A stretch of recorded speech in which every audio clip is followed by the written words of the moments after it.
we get started, does anyone want to get out? The question isn't, are you prepared to die?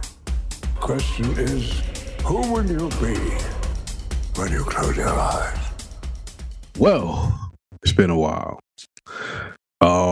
First off, before we start, I gotta thank Mike for having the patience of a saint. For those that listen often but don't know, like, I'm at that point in my life where, like, my oldest is 10, my youngest is 5.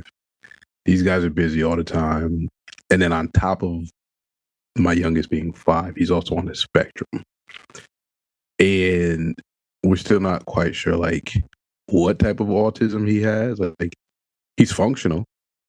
Like, one minute the kid will come up to me and tell me about how birds are aerodynamic and why they're aerodynamic, and the next minute he is in the backyard trying to eat dirt and talking babble.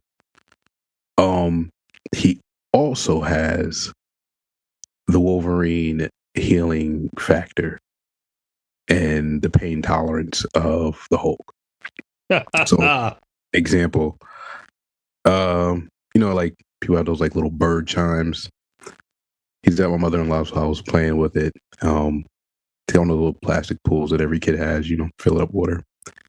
I guess he had the little bird in the pool, and he jumped off a, like, little ladder into the pool, stepped right onto the glass bird chime, went pretty deep into his foot. I get the phone call. I rush over. The kid's just sitting on the couch eating ice cream, foot bleeding. And this was deep. So this is the first time he's cut himself. He's cut himself before, and he just walked around like it's nothing. Get him to the urgent care. Thankfully, like, my wife works in medical field. She called the doctor. Doctor, look, just take him to urgent care. We go to stitch him up. It took myself, my wife, and a nurse to hold him down while the doctor put in 3 stitches. Only got 3 because he was, like, moving. Strong as an ox. And he was screaming, he was crying. And probably, like, 2 seconds after it stopped, he's fine. That was last Friday. By Sunday, he is jumping off the couch with the stitches in his foot. My wife wrapped it up so big that it looked like he had a cast on. And he's running around fine. Yeah, I saw the picture. He is the Wolverine, man. He's got that boundless energy, and, like you said, the healing factor, and he just does. I was talking to my wife tonight about it. I'm like, he just does what he wants to do, and whatever gets into his head, it's like, I'm going to do this thing right now. His new thing is fighting. Yeah. Mind you, Dash is 10. Dash is huge. He attacks Dash with this ferocity. It's insane. There's a part of me that's like, yes. But there's another side of me like, what is going to happen if I'm not there to calm this kid down? So, like, that's where we're at. And it's every day is, some days it's an adventure. Some days it's terrible. But, we make the best of it. Like, right now we're going through a phase where he wakes up every day at 5 a.m. and he is just up. He is loud. He's in the dinosaurs. So he's in the living room with all his Jurassic Park toys. Thinks he's a T-Rex. Has a T-Rex helmet. 5 a.m. Like, so much so that if I'm not working, I have to take him to the playground at like 6 or 7, or let him go off in the backyard, run as much as he can, and then hope he'll be calm by the time it's time for school. So yeah, that's where we're at. And then the boiler went out. That was fun. They've been out 3 times there and fixed this new install that we've had, because they put it in, when they did that, they put that in on a Friday, and then it rained a lot coming in the basement on a Sunday, and I'm like, why is there an inch of water just under the boiler? And at first I'm like, okay, maybe this was groundwater coming up. Thankfully, good old Gemini, I took pictures of it and assessed it. I was like, no, I think they didn't involve, I think it was called like a flow check. Sure enough, they did not install a flow check. So instead of, that's the best way to put it, the boiler is off, but it's still sending hot water up into the radiators. Right. They come out, they put in the flow check. Code is that there's still water coming from the boiler. I guess like there's a pipe in the back that's supposed to dump water if there's too much pressure. That's where it was coming from. Turns out they didn't set like a gauge properly. So it was overpressuring or the gauge. Yes, overpressure. Gotcha. So these are the parts of home ownership that they don't have in the commercials. So then here's the other part. This guy knocks on the door one day and working from home, and he's like, your chimney's falling. And I'm like, what are you talking about? I go outside and he points, he goes, look at all those loose bricks. And I'm like, let me get another, opinion on it. That guy leaves, and my usual handyman comes by and goes, yeah, that's got to be fixed. And I'm like, great.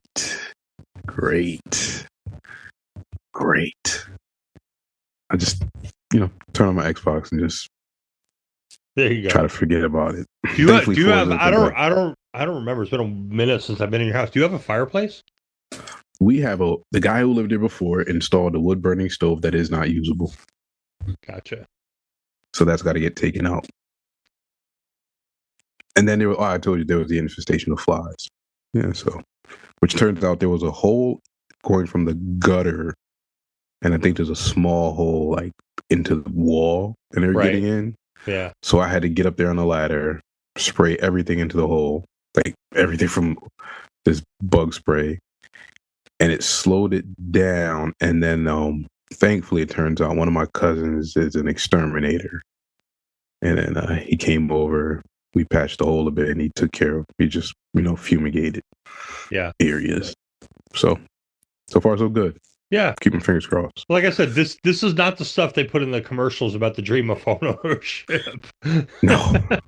It's all entertaining and having a pool and, oh, look at my house. It's not like, I got ants in my wall and my boiler's gone out 3 times in 6 months and I've got an inch of water in my basement. And it's all, and guess what? It's all on you. All on you. Nobody else to call. No landlord to call. You just pray and hope for the best. Yeah, I remember when we had the house when we were up there. It's like one of these things. It's like, why is there no hot water? So go down and check the hot water heater, and the basement's got an inch of water in it. It's like, wow, okay, all on the floor. That'll be why. Yeah, I had like a whole box that was like old books and stuff like that. It was like right next to the water heater. It was gone. It was shot. Yeah, it was. I was really bummed about that. And then, had like water like all the way out. Like you remember our basement? It was like out in the furnace room, like probably like 6 feet out into the basement. Jeez. And as you say that, I'm looking at my box of comics on the floor, and I'm like, let me get this off the floor. Yeah, why don't we put that on a shelf somewhere? All right, how have you been, sir? Not as exciting as you, fortunately. I'm glad to hear that. Just things are good. It's we're just getting by down here, and weather's turning nice. We haven't had the stormy every day yet. That's coming. Getting ready for hurricane season. Hopefully it'll be pretty mild this year like it was last year. Yeah, we don't want anything crazy. Yeah. But I'll get the generator fired up this weekend and just make sure that it's okay, and which means I won't need it, which is fine. And other than that, things are going pretty well. Okay. We got a lot to talk about. Well, it's been a minute, so yeah. It's been a minute, and it's interesting because we have these like really good conversations in the text, and I need to start saving them. I guess. Where do we start? I don't know. What have you been looking at? What have you been watching? All right, let's get to some of this Marvel stuff. Have we discussed the trailer for? I think so. What have we seen for Doomsday so far? It's only been that like Captain America tease, right? No, there was like a bunch of like there was like a bunch of little teasers. Um but they basically don't reveal anything. The big one being obviously the Captain America one. I think we And talked about that, right? we did talk about that. I've been just trying to figure out like what angle they're approaching this from, and I'm trying to figure out like what's going to be relevant, I guess, in Mm-hmm. terms of the MCU and in terms of stuff we've seen. um I'm kind of landing on, I think, obviously the Captain America Endgame stuff is going to be important. I'm thinking Loki is going to, like, I'm wondering how they're going to figure Loki in. If Doom is jumping multiverses and all this stuff, it's like, what's Loki got to say about that? Because he's supposed to be the one watching over all the time. Yeah. And, you know, so I'm wondering if, like, how much of, like, the Ant-Man Kang stuff is going to become important. I'm wondering if like Days of Future Past is going to become important. All the timey-wimey stuff. It's like what's really going to wind up being important in terms of preparing yourself for the story, or is it just kind of like, I know they said it's a new story, it's a new thing. I don't know if I ever believe the Russos ever since they put the Green Hulk in that trailer for Infinity War. I don't trust them. Yeah. And I think if, say, you pull very little, you're now telling people like nothing matters, just the stuff in the films. And I don't know if, well, then again, we don't know what the output is going to be going forward. I think looking back at everything since Endgame, it might have been too much. And then we've said that before. Yeah. I get it. You had Disney Plus and you were trying to get people to subscribe, but there was too much. And I'm happy that they took shots and tried to do different things. Right. And some of it worked, some of it didn't. But they have to be very selective going forward with the choices. One thing I don't want them to do, I don't want them to shrink away from, difficult topics. I think the current political climate, they got really scared, Right, with race and sexuality, because I've been reading a lot about what Brave New World was supposed to be. right. And I guess the story behind it was supposed to be like, well, first with Falcon and Winter Soldier, it was supposed to be that this Flag Smashers created a pandemic, Okay. and that it basically, they just had to chop up that show because they didn't want it to feature a pandemic. And I understand Right. where we were at, but then Brave New World, that was a mess. And it seems like Sam was never the focus. And then I remember during the press run, Anthony Mackie's trying to avoid talking about race. Yeah. I think they need to accept that if you're going to make shows about these things, you're going to have people complain. You are. Absolutely. You are. And you just accept it and you make what you want to make. Right. No, you're not gonna be happy 100% of the time. You're not gonna get 100% of the people. I'm wondering like how much of the Brave New World thing, because it's like, was it supposed to be one thing when William Hurt was alive and was gonna play Ross, and then it's like, oh crap, we have Harrison Ford now. We need to pivot because you don't make him a second character. That is true. Yeah. That's tough. And I also feel bad for Anthony Mackie that, his Cap didn't get the recognition I felt. No, that he's character not. deserves. And I think not only is he not getting the recognition, but I think like he's getting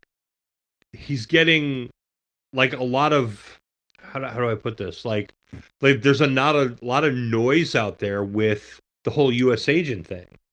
It's like, and people are like, well, which one of them is Captain? You know what I'm saying? It's like, which one of them is Captain America? Like the casual fan is not going to parse all that and is going to be like, well, this guy's got, there's this guy and there's this guy.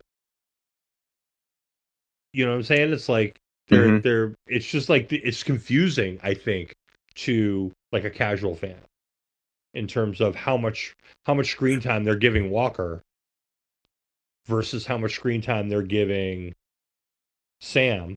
Yeah. You know what I'm saying?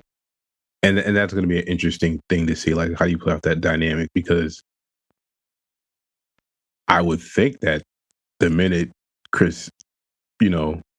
Steve Rogers shows back up, most folks are going to assume like, well, that's Captain America. Right. And this other guy has a shield, but one of these guys pretty much saved the universe. Yeah. And the other guy fought a Red Hulk, well, talked him down, Yeah. And then that dynamic did happen in the comic books, but I don't know what you do. Like, honestly, when I really would have wished they'd have done, I wish they would have done Nick Spencer's run with what Anthony Mackie's movie, where he was fighting. I mean, it might have been too on the nose, but he was essentially fighting like MAGA type groups. Uh-huh. I don't think Disney has the stones to do that. Probably not. No. Not in the current climate, no. Yeah. But that was a good portion of his run. And it was kind of like, I mean, some of y'all guys elected these people and they're tearing up the country and I got to stop them. But, the other thing too that bothers me about this, and me and a coworker talking about this today, the Robert Downey Jr. of it all. Doom is a huge villain, right? Right. You would think you'd have a guy like, well, they treat their villains pretty weird, but you think that's a guy you want around for 2 or 3 movies? How many do you think we're getting out of him? Well, honestly, I don't think they pull the trigger on that without having him locked down. So, you say at least 3? You'd have to be, right? You have this one. You have what? Secret Wars or Secret Invasion, whatever. Secret Wars, right? Secret Wars. Secret Wars. And then whatever's coming down the pike, I would imagine you have to have them locked up for 2, and I would think you'd want them locked up for 3, just in case you kind of want to go somewhere with it. But I'm almost wondering if they don't need to, after they finish whatever this new arc is, if they don't need to take a break at some point. Yeah, I think let me see. Spider-Man this summer, my birthday. Right. Doomsday. And then Secret Wars. Then it says several untitled projects are slated for 2028, which I'm going to assume one of them is Black Panther.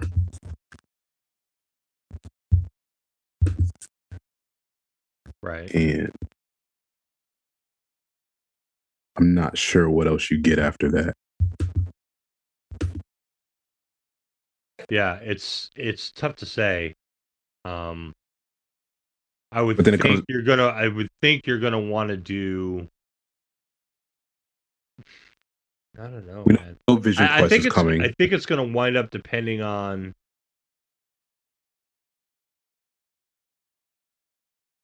I mean, I think you're gonna need to do. Let me say this. I think it's gonna depend on how each of the characters kind of gets reacted to. Yeah, like what happens here and like who people are talking about, because you've got like another. I think they've already said they're gonna do another Fantastic Four movie. There's definitely an X-Men movie. There's definitely going to be another X-Men movie. What that's going to look like, I don't know, but that's got a date. Yeah. In 2028. There's You're almost guaranteed. There's another Thor movie. I think there's another Shang-Chi movie. And you're pretty much guaranteed another Deadpool movie. Probably.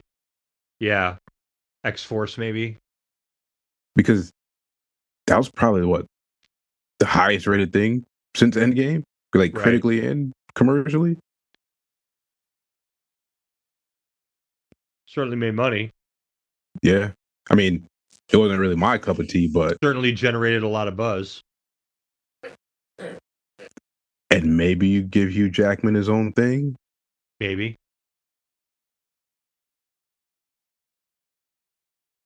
So I think we can safely say what? I think Black Panther's a lock. Black Panther's a lock, but that's gonna date. X-Men, because there's a director attached to that as well, right? I'm pretty sure, yeah. To what? X-Men? Yeah. I think so.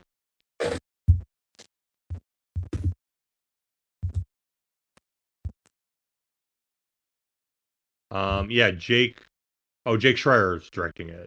He's the guy who did WandaVision, right? Wait, the Thunderbolts. Yeah. So yeah, I guess you're right. Like you see what the fallout is, and you got your essentially your two locks, X-Men and Black Panther, and because basically you got everybody coming back, right? So I mean, they're throwing everybody at this movie. Yeah. So it's going to be like, I think, and I think it's important to understand, like, they're going to be developing it, and they're going to be dividing it like into factions, really, like into teams. So you're going to have, the Fantastic Four, you're going to have the X-Men, you're going to have Thunderbolts, you're going to have, you know what I'm saying? So it's like, who's really coming out on top here, and who's catching buzz, and who seems to be clicking, and who seems to be working. Now, X-Men, I would think they've got to reboot, right? You can't, these guys are like in their freaking 80s. You can't have them. Hey, Marsden's killing it.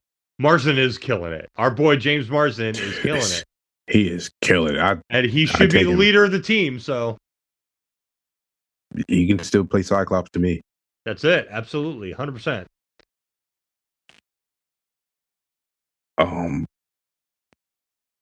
Outside of that,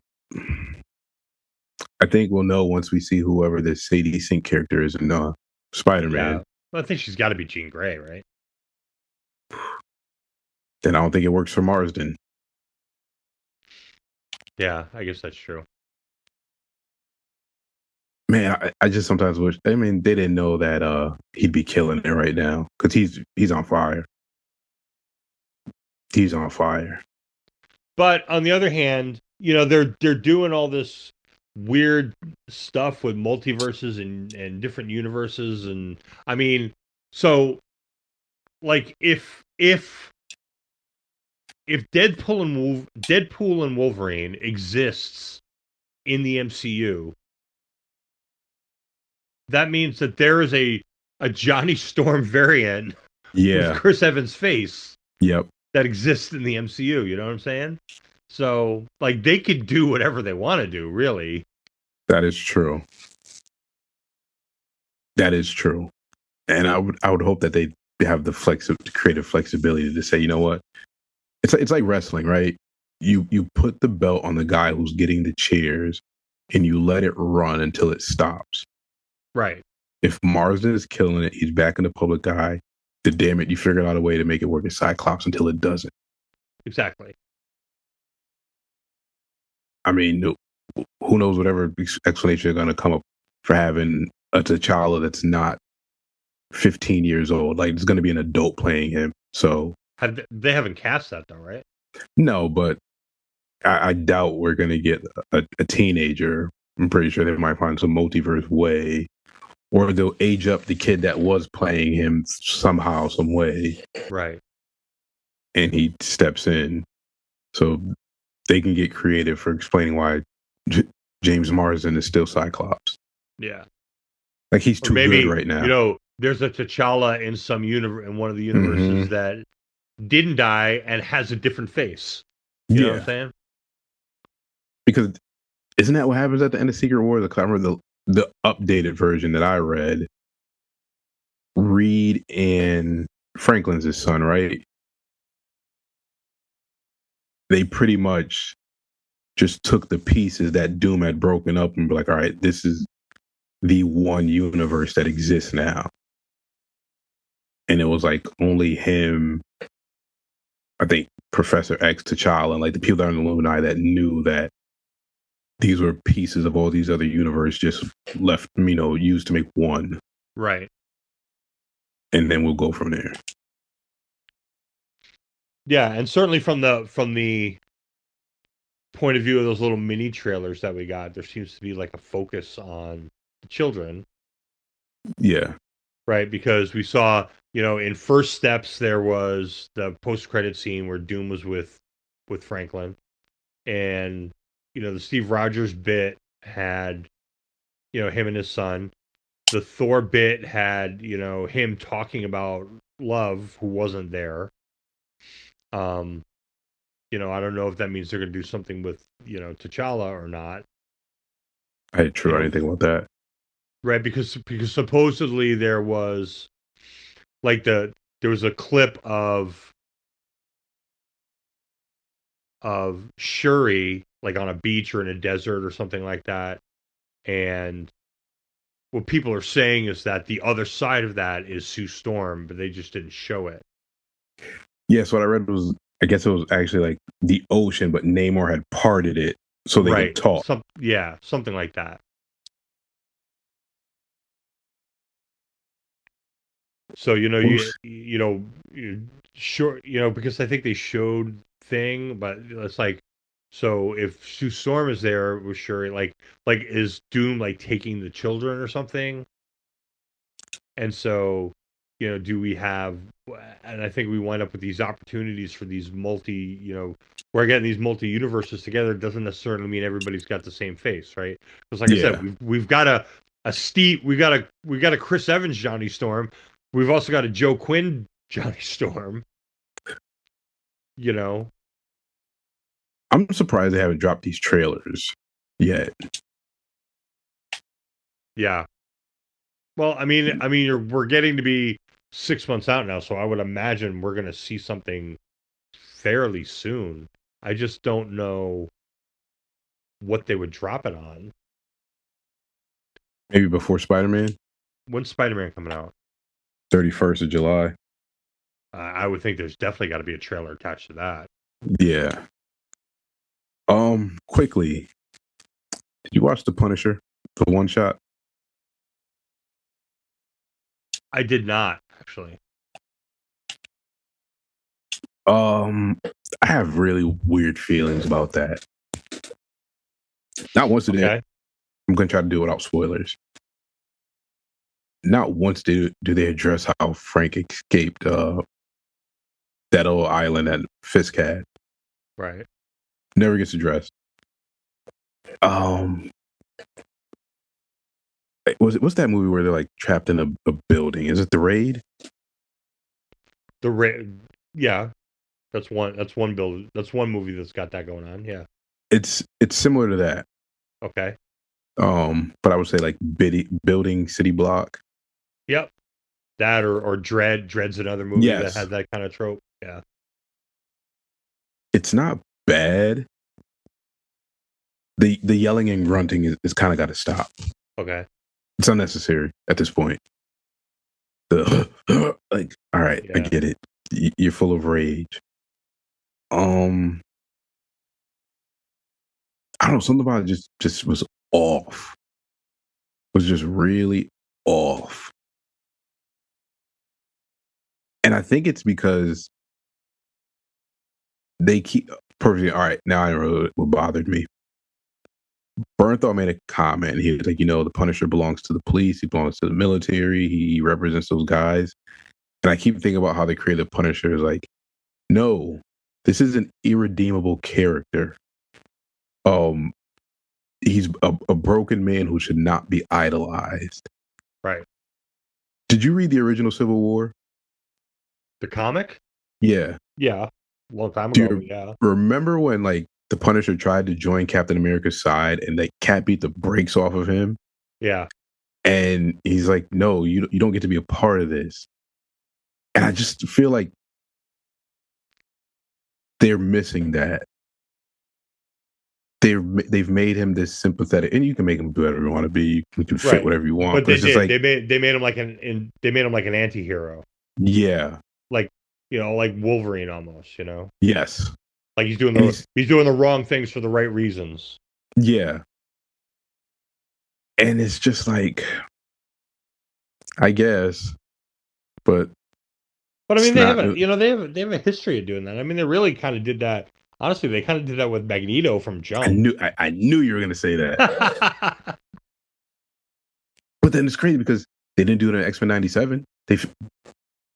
No, that was more true to what he should have been. But I'm talking about like the movies. They made him like kind of sympathetic almost. I'm trying to think.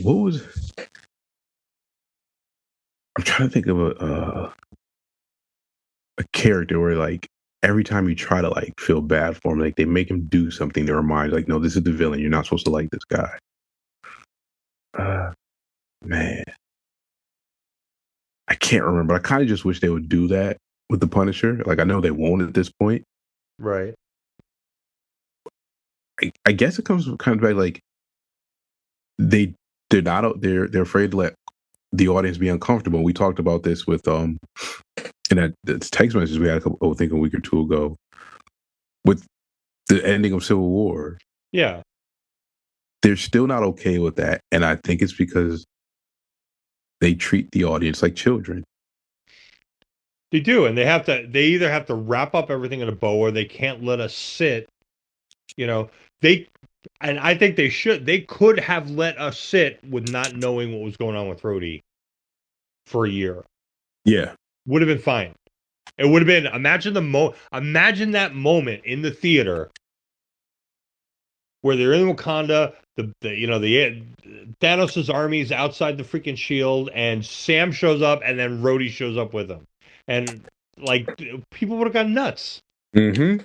And then you could have had like literally 15 seconds of dialogue, if that, to explain when he comes out of the suit, after Thanos crushes him or whatever, he could have jumped out of his suit and like, you could have just focused on his legs for a minute, seen the braces, and that would have explained all of it. You didn't need that whole Tony Skank thing. You didn't need any of that stuff. That was horrendous. Yeah, and honestly, you didn't even need that. You didn't even... Fine, you want to have Stan Lee do his cameo? I was thinking about this the other day. This is what I do. You want to have Stan Lee do his cameo? That's fine. Have him come in, do this Tony Stank joke, whatever. Give the box to Tony. Rhodey's not there. And have Tony, like, look at the phone, open the phone, and, I don't know, maybe just smile a little bit, and you don't see what's on the phone. Exactly. You don't need the letter. You don't need the voiceover. And then it comes back in Infinity War. You're like, oh, that's what that was. Yep.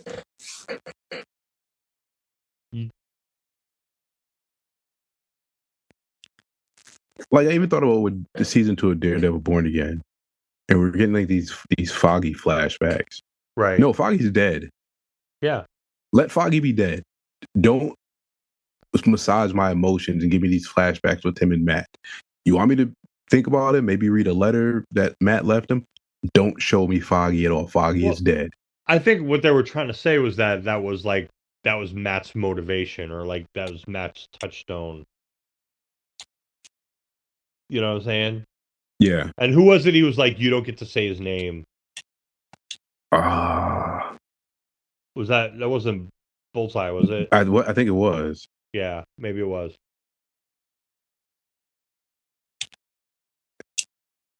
Even that was fine. I was okay with any of that, like Fisk on the beach and him in prison, because they're both essentially in the same place. Right. I mean, Fisk is essentially in a prison. Yeah, because he needs New York. He needs New York, and he needs to be doing things, and he needs to be in control of something. It still boggles my mind that they were going to try to give us something other than that.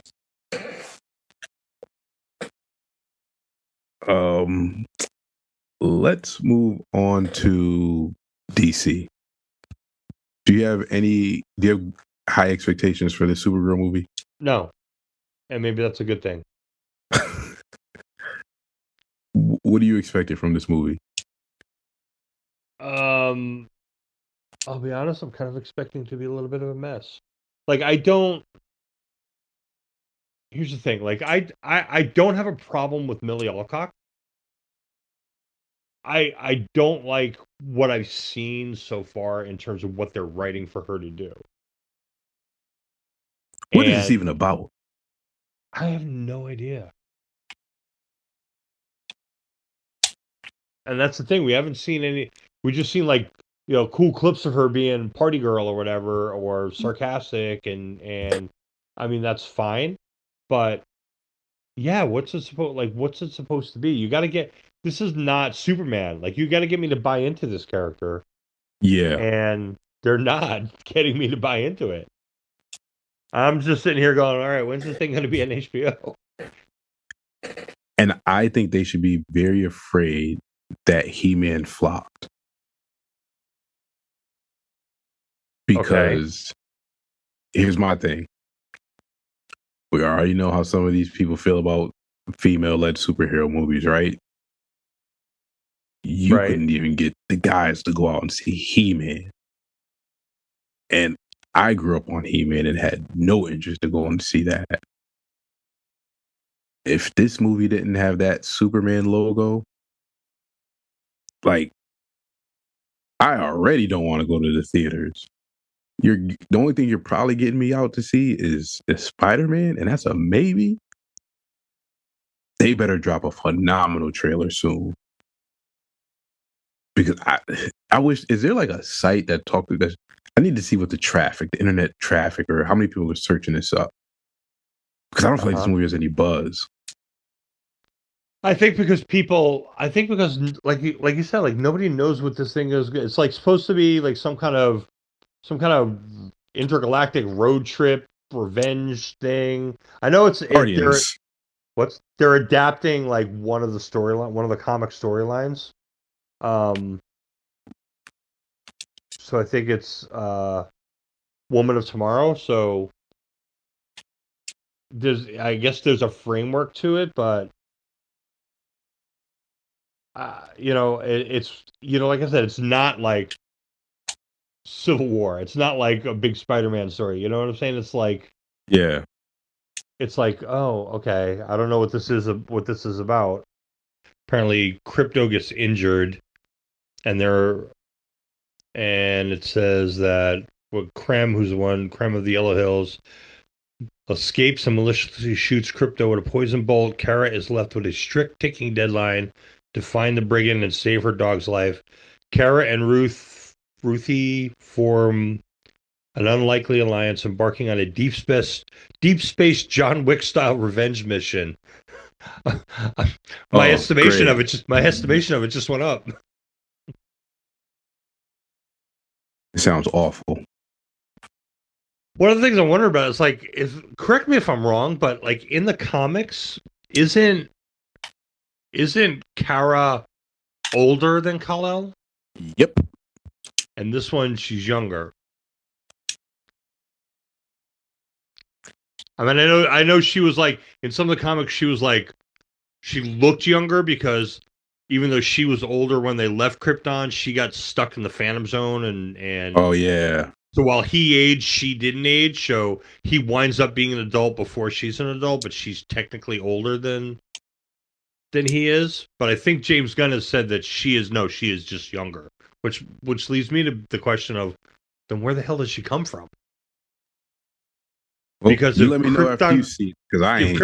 If Krypton got destroyed when he was a baby, how can a younger Kryptonian exist? Well, we'll find out. Well, you'll find out soon enough. I guess I will.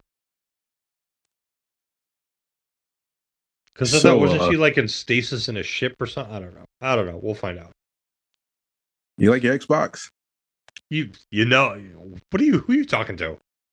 I'm just asking. Do you like your Xbox? Because I don't know if this. They're making console hardware much longer. Well, I mean, got to play it on something. Unless they just want everybody to play on PCs or PlayStations. I think that's where we're gonna go. They close. All right. So did you watch the game the showcase? No, I didn't. All right. So there's all this chatter leading up to the show about what's exclusive, what's not. How do we fix this brand, get it back on track, commitment to hardware. You familiar with Project Helix? Yes. All right. It's gonna cost at least $1,000. There's no way this thing comes on. It's not at least $1,000. At the showcase, they didn't talk about Helix much, but they said, they're committed to hardware. Gears of War E-Day is an exclusive. Right. This other game, Clockwork, is an exclusive. Of every game they show that is created by them, Fable should have been the exclusive game. Okay. If they're trying to still sell systems, that game looks phenomenal. Haley Atwell's playing the villain. Take The Legend of Zelda, make it more mature, and a huge open world. And, when the trailer wrapped up and it says Xbox, Steam, PC, and PlayStation, you could feel the hearts of the Xbox fanboys and girls just sink. Right. Halo, the remaster of the first Halo, is coming out this July. It's coming on PlayStation.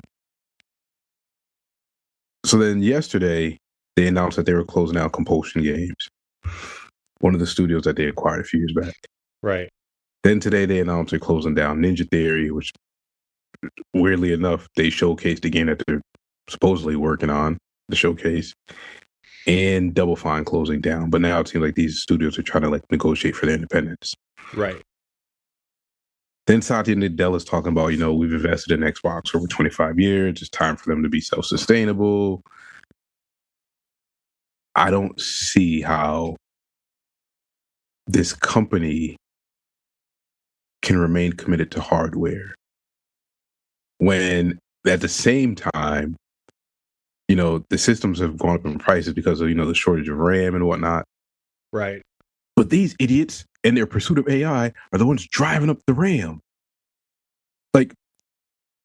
Microsoft is this really weird company right now to me. They're pouring so much money into AI. It's a wrap for them in AI. Nobody wants Copilot. Nobody gives a damn about Copilot. People don't want it on their Windows. They are so far behind everybody. Everybody. The problem is that they're shoving Copilot down everybody's throat. And it's only going to become worse. All these companies are doing this, but it's I work in a Microsoft enterprise environment, and Copilot shows up everywhere, and it's really annoying. So far I've been able to push it to the side, but it's I don't think it's going anywhere. I think it's going to just become more and more integrated with the OS and everything going forward, unfortunately. But the problem is, the place where most people use this stuff, their smart device, nobody's putting it on their smart device. I just saw a report. It's ChatGPT, Gemini, and Claude. Those are the top 3. And it used to be Xbox was profitable.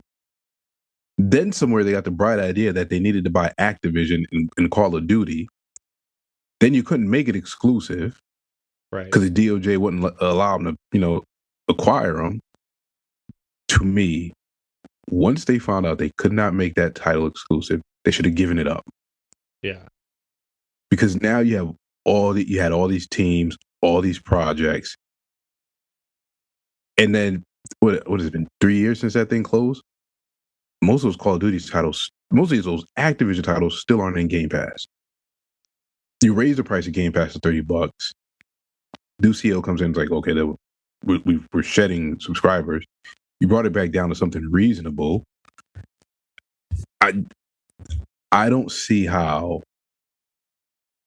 Project Helix can cost, let's say it costs $800 at the cheapest. You're already behind Sony and Nintendo. And you're going to want people, let's say holiday 2027, to spend $800 on a system.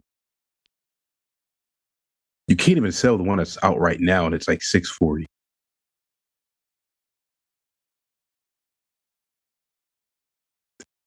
I don't know what they do unless they just pull a Sega and just say, hey, we're out of the hardware business. We just make games now. Yeah. Well, the thing is they spent so much money acquiring all these studios. Yep. And like I've seen reports it was like they spent like $20 billion buying up all these studios and properties and building out infrastructure and all this stuff, and it's making them like $500 million a year. They don't got 40 years to wait for this to pay off. And it seems like they just bit off more than they can chew. And you lost a bunch of stuff. I mean, Alpha Dog's gone, right? The Initiative's gone. Compulsion is, I guess they're spinning that off somewhere.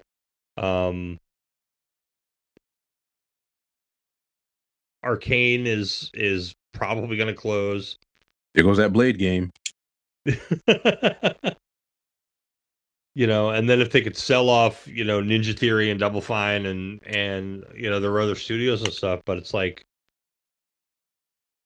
why did they buy him in the first place? Like, I mean, I guess they just screwed the pooch and they just made a mistake. But so what Spencer had said initially made sense, right? They wanted a AAA title every quarter for Game Pass. Right. And if those AAA titles were successful, it would allow those smaller studios like Double Fine, Compulsion to make the critically acclaimed games that they have been making. Like all those, I think Compulsion did South of Midnight, which got like a Peabody Award. Double Fine did Psychonauts 2, which a lot of people thought was great. They also did this game called The Keeper. And then those other smaller games would, be in Game Pass and allow those developers to make the games that they want and not have the pressure. Like, oh, we have to sell. And it was a great idea. I think where they truly messed up was the Activision purchase. $69 billion. Because to me, once you do that, now the Eye of Sauron, Satya Nadella is looking at you like, you need to start bringing this in. Right. And it was like they never got, outside of Forza Horizon, they just couldn't put out that system seller, which was Starfield was supposed to be that. Starfield, the purchase of Bethesda, making Starfield exclusive, that was supposed to be the system seller. Right. And Starfield just didn't do it. And while I love Starfield, absolutely love it, it's Fallout in space. Yeah. And not even a good version of Fallout in space. And here's the thing, and you bring up a good point, right? Is I think, you bring up Game Pass, and Game Pass, obviously, they want that subscription model. They want the monthly money. They don't want you buying a game for $80 and then they don't get a dime out of you for another 5 years. But people just keep going back to playing the legacy titles and the legacy franchises, and all these new games are not really, they're looking at it. I think they're looking at it and going like, are people staying on Game Pass because of all these catalog filler games, or are they staying on to play the same 5 games? And I think they're staying on to play the same 5 games. Like their big ticket items in Game Pass I mean, Forza Horizon's huge. They have like 3 million players the first day or something like that. I mean, it's a massive, but people are playing Halo and Fallout and Doom and Resident Evil. I mean, they're going back to the old titles and they're going back to just playing what they feel right, and that's what's keeping people in. So I guess they're feeling like, why do we need to spend this money on all these niche games and stuff like that 200,000 people are playing that takes 5 years to develop. They've just never been able to nail down what Sony has perfected. Like every year, you at least, I think last year they didn't have one. I had to check, but Sony pumps out a huge AAA game, right? That says, and then you can only get this on PlayStation. Last of Us 1 and 2, yeah, the Uncharted series, the Spider-Man series, now Wolverine. They had Final Fantasy on lock, but now Square Enix has said, this needs to be everywhere because we need to make money everywhere. The thing you gotta remember is that Sony, in its DNA, is a manufacturer. They build things. Microsoft, in its DNA, is a software company. They write programs. They're two very different companies. I just don't understand how but Sony consistently nails that AAA game. So, for example, who is it? Insomniac Games, right? They do. I can't remember what the game was they did for Xbox, and it was supposed to be a AAA game, and it just didn't work. I found it kind of fun, and then they go over to Sony, and Sony hands them the Spider-Man IP, and you get Spider-Man 1, you get Miles Morales, Spider-Man 2. Those games are phenomenal. Like, to this day, like that, I got Dash a PlayStation for Christmas. You pretty much only play Spider-Man 2. And when I tell you, like, the amount of stuff he's still finding in that game, like meaningful side quest, they just nail it. And even with Microsoft buying up all these studios, matter of fact, I'm gonna fire up Game Pass right now.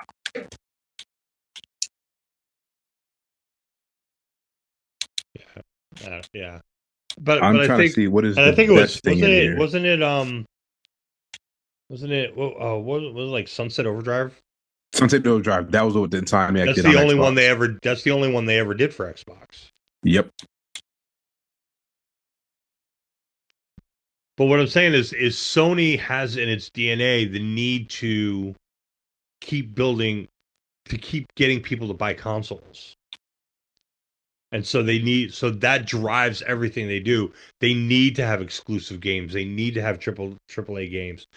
What Xbox was trying to do was they wanted to sell games and they wanted to sell subscriptions. So for them, the console was like almost secondary. They don't even build their own consoles. And they wanted to sell games, and they wanted like they thought they needed a wide catalog so that everybody would want to be on, play their games. Turns out that people are playing like 6 games for the most part. I know, but what I'm saying is, even prior to Game Pass, right? The last good Halo was Halo 3. That was on the Xbox 360. A lot. Gears, we go back. After Gears 3, which was considered the last good Gears, you got Gears Judgment. Was not good. Gears 4, yeah. 5 was actually good, but people didn't really play it. Something happened when they made that transition to the Xbox One, and it just seemed like the creativity wasn't there anymore. They kicked Sony's ass when it was that Xbox 360, PS3 generation. Sony eventually caught up, but they mopped up the floor with them. And I'll say this. When those systems first came out, Sony's biggest mistake was that PlayStation 3 was like $500. And that was like, I think, 2002? Like, that was insane. Yeah. And I remember I had never owned an Xbox, but the fact that I can get an Xbox for $350 is what got me on one. And then the lineup of games was insane. Right. And I remember that Xbox One generation, I was just like midway through it, I went and got a PlayStation. Because I'm looking around, I'm like, The Last of Us is good, God of War is good. Just creativity, something was missing. Like, there's times I fire up my Xbox and I'm not even playing the exclusive games anymore outside of Forza. I'm just playing third-party games. And that's my thing, like, how have you, okay, you couldn't create things, so you've bought these studios, and even when these, then what is happening that when these studios get to you, they're not even creative anymore. Like, Bethesda does a great job of making like really good, narrative games. Something was off with Fallout. I mean, was Starfield. It's almost as if once they got acquired by Microsoft, they lost their spark.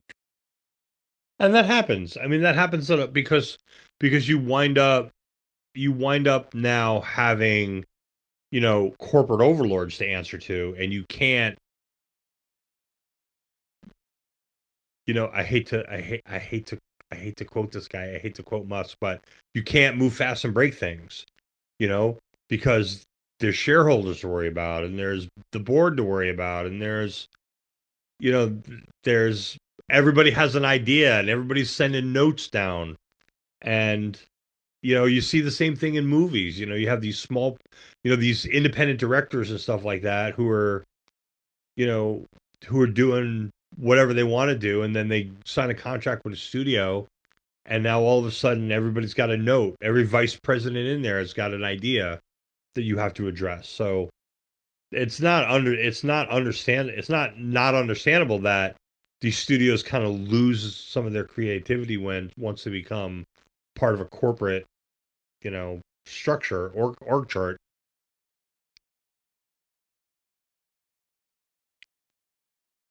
I don't know what they do. I really don't. And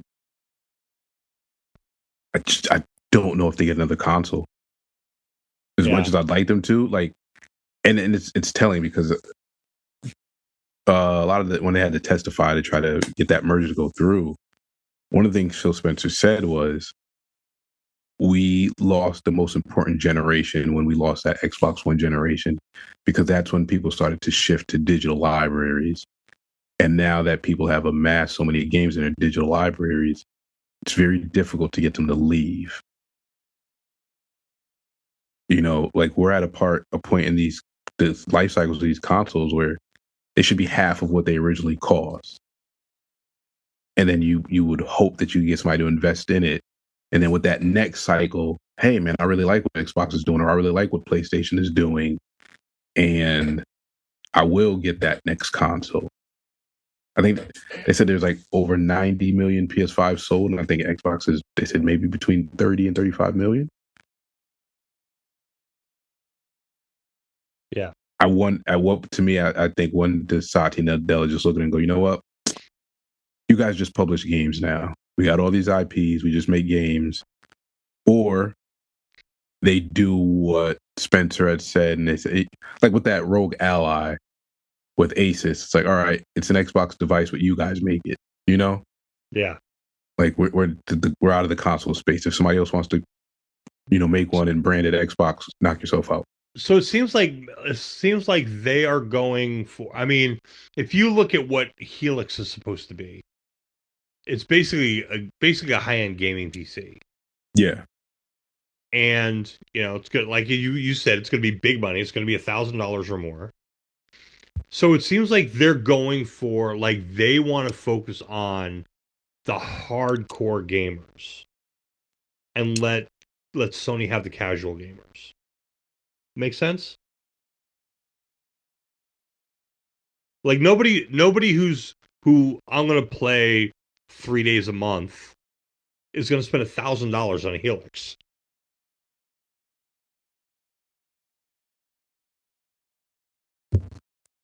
The thing I wonder though, right? Let me see, what's the price of a PS5 right now?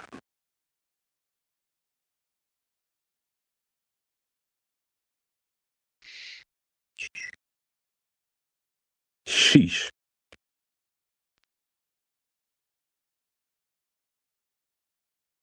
$5.39 at Walmart. Right. For still half the price of what Helix is going to be. This is pre-owned. My fault. That's a pre-owned PS5. Yikes. A PlayStation 5 Slim, no disc drive. You know, this has a disc drive. It's $649. And that's 1 terabyte. An 825 gig is $630. I don't know if the PS6 is going to be under 700. Okay, how bad is this RAM thing that these consoles are more now than when they were? It's bad.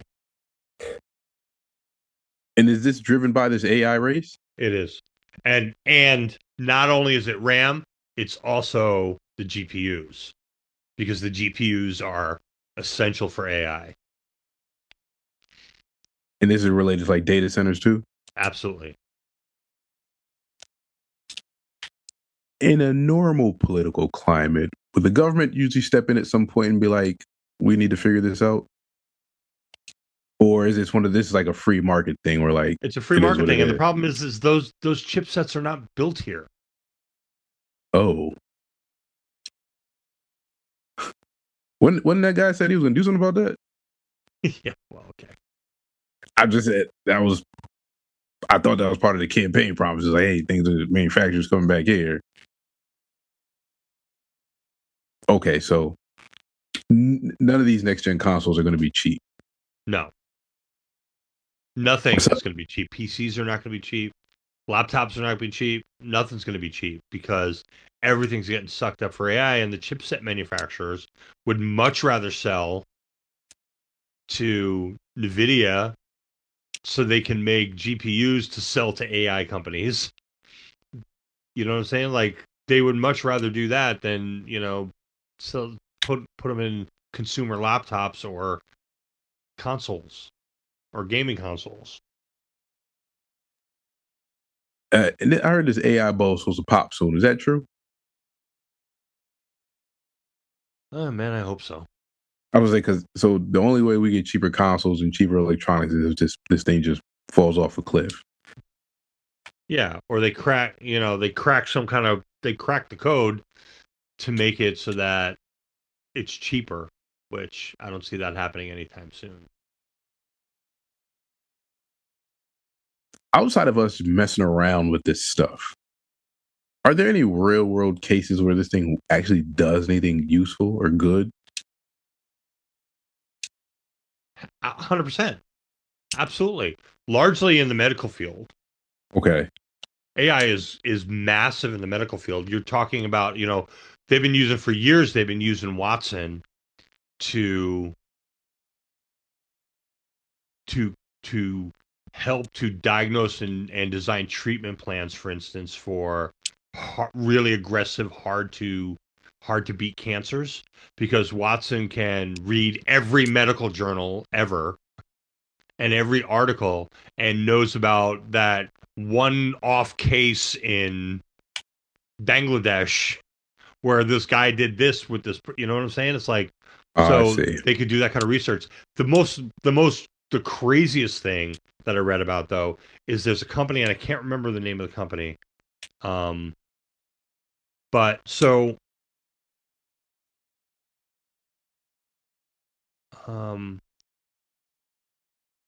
one of the big things that they do in terms of like medical treatment and stuff like that is called protein folding. And what that does is proteins are like these long chain of amino acids, and they can be literally folded into three-dimensional shapes. And then those three-dimensional shapes are like puzzle pieces that go into like cancer cells or brain cells, or they can solve problems by manipulating them in a particular way, and it's very math intensive. And so what was happening was that medical researchers were trying to beat like a particular thing, and so they would be like, okay, so this is the kind of receptor that we have, and we need a protein that'll fit in there. And then they were getting these like bespoke folded, proteins that were put in there, and experimenting and trying like that. And this company called DeepMind, they were working on it, and they were doing a really decent job. And then all of a sudden they figured out, it's like, I think it was DeepMind who figured this out. It was like, instead of waiting for them to come to us and say, look, we need a particular protein folded in a particular way, why don't we just fold them all? We'll just figure out every permutation. Oh, wow. So that they're off the shelf, basically. Like, that's what AI can do. Okay. They can design medications, they can design treatment plans, they can, do like really crazy stuff like that. And that's where it really, really shines. Not, me making videos of myself with cologne and Gemini. Exactly. You know what I'm saying? Or creating fake movie trailers, like those are the kind of things that are really, doing like pattern analysis and things like that. So yeah, there's a lot of things that AI is really, really helpful for. Processing electronic signals and data and all that kind of stuff. So, like really incredibly like math intensive, repetitive tasks, AI is really good at. I'll be honest, like I use AI tools in doing like audio editing and video editing now. One of the things is so we run into problems sometimes with when I put movie clips into the rewatch episodes, because sometimes that background music that's in the back of a dialogue gets flagged. So I have an AI tool now that strips the music out. Like, that used to be a manual task that was hit or miss that I would have to do manually. Now I push a button and it's done. And it breaks down. I take a stereo track that's got a audio clip on it, that's got music and sound effects and blah blah blah, and it breaks it out into like 6 tracks. And I can select what to mix into it. That's crazy. And it takes 5 seconds. They do stuff with like, visual effects in movies, that are just highly repetitive in terms of, creating things. They can do this with a snap of a button now. Like making the videos that you and I have made, you know what I'm saying? But like, professionals, like in the hands of professionals, like that stuff can really be, it thinks really fast. Where it runs into trouble is where it has to think creatively. And, so there's this thing called model collapse, which is basically, there's so much AI slop on the internet that the AI is being trained off stuff that AI created. Oof. And it becomes, a situation where it's regurgitating unreliable information. I told you the other day, like I have this these bushes out front, and then one of them's dying, so I was trying to figure out what kind of bush it is, and I took a picture, and like ChatGPT and Gemini were arguing over what kind of plant it was. Which one turned out to be right? I don't know yet. I'll have to like take it to a nursery and ask a human being who actually knows. There's actually, I think, an app called Weed ID that I used in like lawn care. That might work. I'd be interested to see which one's right. All right, let's just jump into what we both really care about. How much do you love Forza right now? Quite a bit, actually. I had done my like initial impression, and I had said it looked like the first 10 minutes of playing it looked like it was basically a reskin of 5. I was wrong. Yes, I agree. It's way better than that. I've got like 12 hours into it right now. I've got 89% of the map covered. It's way, way better than that. I mean, I'm going to wind up with a lot of fun with this, I think. I think the way that they're doing, like, one, it's beautiful. It's absolutely gorgeous. The attention to detail is really incredible. Like when it's cold, like the weather changes throughout the day. Well, I haven't seen that yet. And when it's cold, like there's like smoke coming out of the exhaust pipe. Like you live in a cold weather state. You know what I'm talking about. You say like you didn't live here. But what I'm saying is like what I'm talking about. Yeah. So it's absolutely gorgeous. I think some of the events are really clever. The way that they're structured, like the rival events and the playlists. So far, I mean, they're only in the second. They're only in the second series is dropping tomorrow. So, we've only been through four seasons, but I found that some of the playlists and some of the challenges and the championship stuff is really kind of creative and really kind of fun. Way more fun than 5 was. What do you think? I'm having more fun with this game. Something about 5 turned me off. I liked 4 and 3. Something about 5 just did not work for me. And so far, everything is clicking with this game. There's so much to do.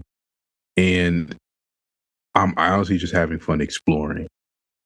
I'm doing events here and there, but I'm having a great time just driving around, testing. Like last in 5, I didn't care about trying new cars. Now I want to try as many cars as possible with this game. And I would love to know, like, I wish there was like a behind the scenes of the creative process that went into this one and see if there was just anything different, because I think I like got my first like actual Horizon event. Like I played the intro, but then it turns out that was like the intro to another intro. Because and I was like, oh, I'm just now really starting to open this game up. And there's just this like sense of what curiosity, I would say. Like, what's next? What are you guys going to do next? And I'm just excited. And I don't think I've had this much fun with a Forza game since 4. No, seriously. Yeah. This has got me excited like 4 did. I think the map is the map in 5. I just thought the map was boring. This map is interesting. I love the fact that there's like an always snowy area in the top, in the north. I love the fact that it's got all the tropes. It's got the airport. It's got the stadium. It's got the city. It's got the beaches. It's got like all the stuff. I haven't done the toge yet, which is like the mountain races. I want to do one of those pretty soon. I've done a bunch of races. I've done like 40 some odd races so far. And I just like the handling feels like almost like an upgrade from definitely from 5. Yes. Did you, this off topic just because it just popped up on my screen, did you ever look at that trailer for that Star Wars game I showed you? I think I did, yes. That looks really good. Yeah, it does. It's funny, I just fired up Forza. The house thing, I'm still trying to figure that out. Have you figured that out? Yeah, that's a little complicated. I wish you could get out the car and walk around a bit with that. Yeah. We're gonna wrap this up, but we definitely have to talk again. I think we might need to have a show pretty much just about Forza. I think we should. Yeah. Wonder if there's a way we could play it and record ourselves. Absolutely. Yeah, I think we should try that. Because we used to do that before. We did that with what, 4 or 3? Yeah. We used to play a lot. We could definitely do that. All right. let's figure out a time for that, and I think I'll start streaming myself on Twitch while I play as well. So if you folks out there, gamers, or just want to watch, and go to Twitch. I think it's Bruce Wayne BPT on Twitch. I don't know sure, but I'll get it, and I'll try to find it. I'll try to find it and put the link in the notes. All right, sounds good. Folks, thanks for listening. It was really good to be back. I'm going to try to carve out more time. Starting to, he's sleeping in his room for the first time in 2 weeks, so I think we might be in a good place. So I'm going to try to be on more often. Again, thank you, Mike, for being patient. No worries, man. You got families first, always. Oh, wait. Series update, May 21st, Festival playlist? What is this? Wait, what? Oh, this is what you're talking about. The series is going to be a new series, right? Yeah. Okay. Yeah. I don't got to work tomorrow, so I'll be playing this for a while. Okay. All right, folks. All right, brother. Wash your hands, wash your butt. Catch you later. Peace.